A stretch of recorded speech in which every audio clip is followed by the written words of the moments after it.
好，接下来赶快来关心到中东情势哦。现在是不是美国说的开战倒数正式的进入10天内？川普也下了最后的通牒，包括了祭出在中东附近的双航母。那么另一头呢，我们要看到中俄现在联手锁住海峡，荷姆兹海峡。今天会一起来关心在中东的整体情势。好，现在其实非常的紧绷，因为川普下的最后通牒对伊朗，一方面是好好的谈，另一方面军事上面也有祭出新的动作。川普在政治上面对伊朗下的最后通牒说，10到15天，我给你一个期限。如果呢核谈判还是没有办法突破的话，不排除动武了。那确实现在看到了，包括福特号跟林肯号都已经正式的进入在地中海跟阿拉伯海域，等于现在在中东地区已经针对伊朗形成了一个南北的夹击态势。其他强化部署的部分，我们也来看到美国祭出的各种270架各种的战机进入随时可以发动一个远距离精准打击的预备状态，并且呢也出动了美国的电战机，它的各式的预警机，并且在 F-16上也是第一次挂载代号是愤怒小猫的先进电子战的吊舱。我们来看到五角大厦也跟川普提出了很多他接下来可以使用的方案，这些方案包括了有限的精准打击、分阶段的升级，还有一个是斩首行动，这是最高的一个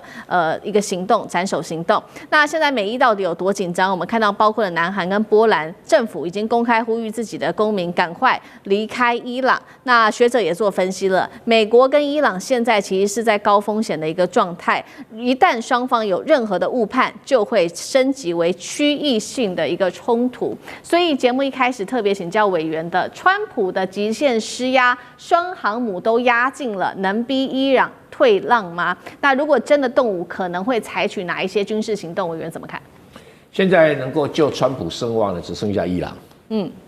他必须在伊朗里面建功立业，才有办法救他自己的声望。那要建功立业，必须得到什么？得到以色列的绝对安全。以色列绝对安全有几个步骤：第一个，要求伊朗会合；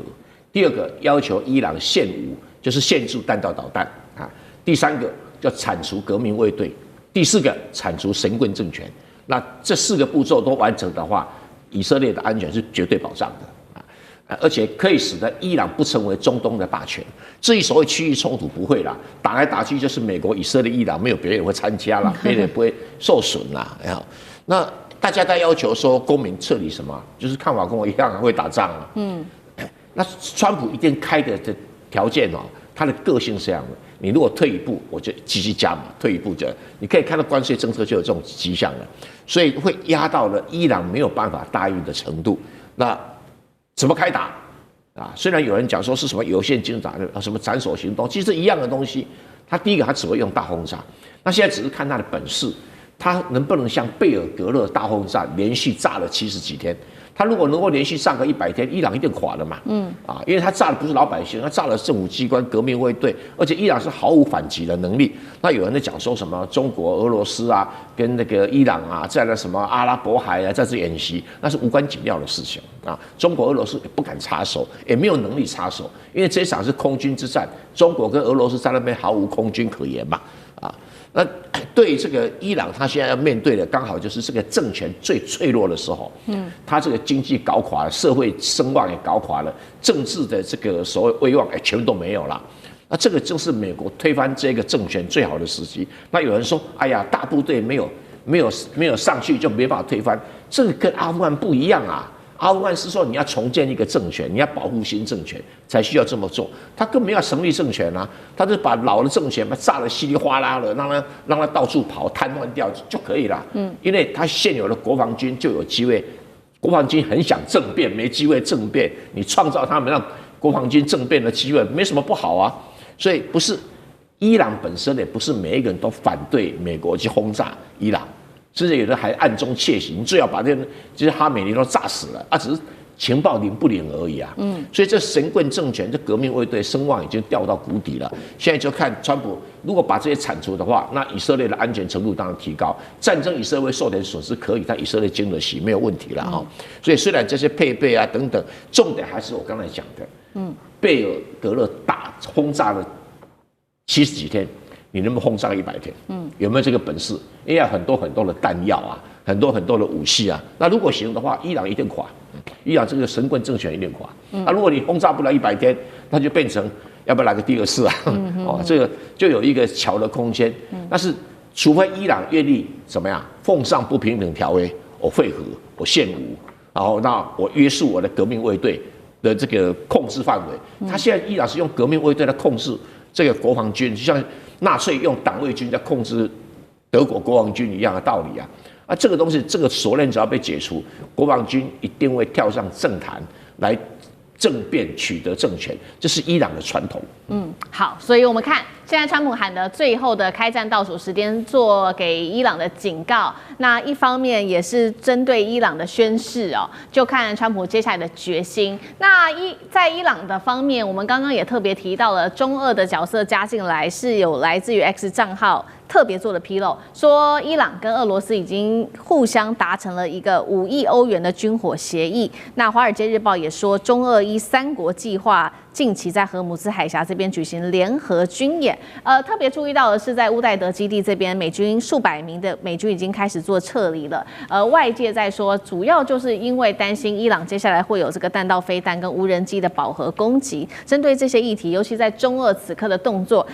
吕舰长怎么看？我们在过年前我们就讲到啊，对于伊朗来讲，它就是以拖待变。那对于美国来讲，它就是等航空母舰。那也就是说呢，我们如果说看到航空母舰的动态的话，那我们讲到2月9号的时候，其实那个时候我们还没有发现福特号它有其他的改变，但是我们看到布希号好像已经出发了。那但是如果说我们看到更近一点的，也就是2月17号的话，实际上来讲，第一个先准备穿越直布罗陀海峡的，其实现在已经穿越了，也就是福特号。那但是布希号呢？那我们等着看今天晚上那个美国它这一个海军的一个新那个学院它所公布的这个内容啊。但为什么他们会派出这个航空母舰呢？其实这个最重要的，也就是它需要舰载机。舰载机的数量其实比它部署到现在我们看到约旦或者以色列的数量还要多，而且灵活。那我们讲到说，这有关于10天到15天的这个期限呢，其实都是假的。那上一次，川普也有给这一个伊朗时间呢，但是第2天就攻击了，所以这一个完全是看什么时候进入这一个福特号的攻击圈内，它只要一进入，然后它相关的情资，然后有关于相关的交战准则一旦完成，马上就会发动。那其实我们讲到，对于伊朗来讲啊，伊朗其实它一定不会无核化的。如果无核化的话，其实现在就像刚刚郑源老师讲的这一个神棍政权啊，他的这个首领哈米尼一样活不下去。不相信的话，去看一下利比亚当初是怎么样。那至于说对于美国来讲的话，我们现在看到，我们刚刚看到的都是航空母舰的部分，其实它有非常多的运输机从美国本土出发，或者是从欧洲出发，都是不断的加强以色列以及约旦的一个部署。这个也就是刚刚蔡正元老师特别讲到的你准备了多少弹药？我们看到它的运输机是非常频繁的啊。那至于说我们看到说刚刚最后有提到一个愤怒小猫，愤怒小猫就是针对的中国大陆以及俄罗斯来的。为什么？因为我们看到这个装备，它其实它是一个征收的夹舱，它为什么旁边有2个白色的一个装备？那个也是 sensor， 那个 sensor 是建构一个什么？它可以接收米波雷达。因为其实现在可以完全接收米波雷达讯号的，也就只有愤怒小猫而已。那所以现在五角大大说，这个 F-16已经准备带着这个愤怒小猫前进到这个战场了。也就是如果中国大陆启动了，或者是俄罗斯启动了它的米波雷达，也就是它的电磁参数，一次都让美国掌握。因为美国当初对于这个米波雷达只有从乌克兰获得，但是到底如何运用，或者现在进步的程度，美国并不了解。所以我们讲到说，每一次的战争啊，我们看到的都是血淋淋的部分，但是对于大国来讲，那个正是他们的这一些装备角力的最佳时刻。好，这个是我们看到美国在外部针对伊朗做了极限施压，但是内部我们也要来看到是不是它也影响到，希望能够影响到内部的政权来做一个政权的更换呢？因为最新消息是美国的特使他说了，接受川普的一个指示，会会晤伊朗的前王储。那刚好伊朗现在比较敏感的是，他的大学正在爆发反政府的示威，所以现在看起来一边是会晤王储，一边内部又有示威，是否现在美国透过外部势力要推波助澜，帮助伊朗来推翻他现在的政权？杨老师又怎么看？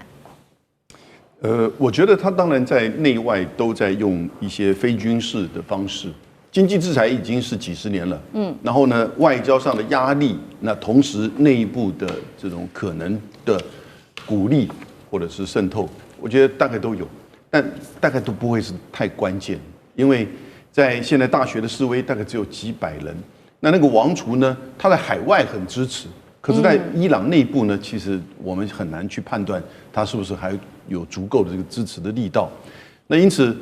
美国现在的确在思考，就是所谓的后哈梅尼时代是怎么样的一个方式。可是现在从美国的媒体看起来，我看各方面的报道，他们认为这个礼拜会先小打。也就是说会先这种教训式的，然后呢，飞弹攻击式的去打一波，打一波之后呢，川普已经在问了，那这个时候为什么伊朗不投降？